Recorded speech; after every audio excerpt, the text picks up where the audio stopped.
Next game, the Broncos beat the Browns 29-12.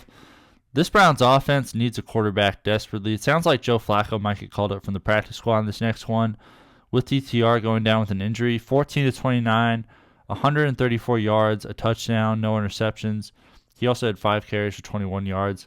More of a dynasty play.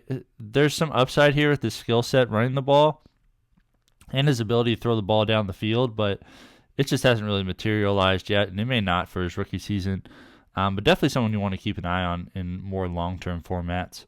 Jerome Ford, 9 carries, 65 yards. Really solid day from him. He had 4 catches for 14 yards. Good to see him really assert himself in front of Kareem Hunt in this one.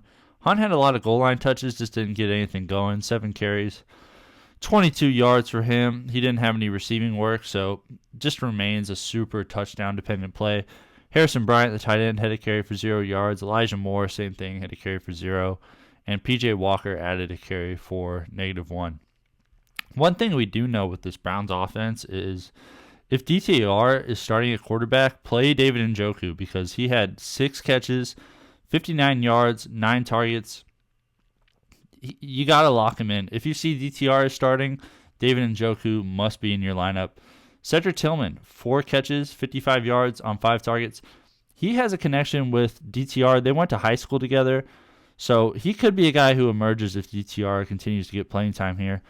Elijah Moore, 3 catches, 44 yards, tied for the lead in targets.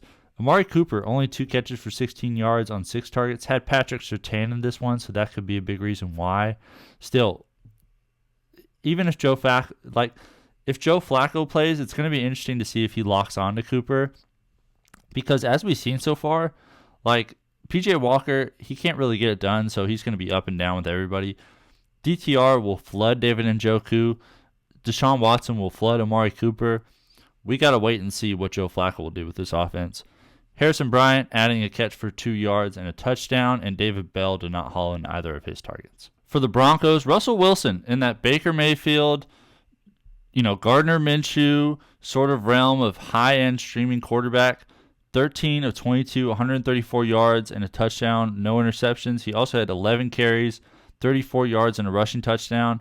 Just really solid. If Russell Wilson has a good matchup, and even in a bad matchup like today with the Browns, he was still able to find it. So keep getting him in there. Keep plugging him into your lineup. Not someone you want to play every single week, but definitely a high-end streaming option. Javonte Williams, 18 carries, 65 yards. Didn't really get it going in this one, just the 3 catches for 6 yards. We'll take that production. Just we were expecting a little bit more than that, but it was a tough matchup against the Browns in this one. Samaje Perine having a good day, though. 7 carries, 55 yards, and a rushing touchdown. He also had a catch for 11 yards. Keep an eye on that to see if his role starts to develop, but I still think Javonte Williams is the clear lead dog here. Marvin Mims had a carry for 11 yards, and Jaleel McLaughlin just the 2 carries for 4 yards. He's looking like a very safe drop at this point. Courtland Sutton, 3 catches, 61 yards on 6 targets, further solidifying his number 1 receiver role in this offense. If you're playing anybody, play Javonte and Courtland Sutton here. Marvin Mims, just the 2 catches for 24 yards on 3 targets. He's a very safe drop. Lil Jordan Humphrey had a catch for 13. Samaje Perine, just a catch for 11.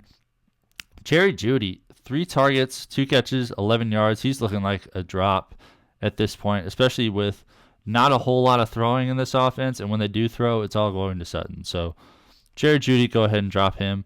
Adam Troutman had a catch for 8 yards and a touchdown, and Javonte Williams had the 3 catches for 6 yards on 6 targets.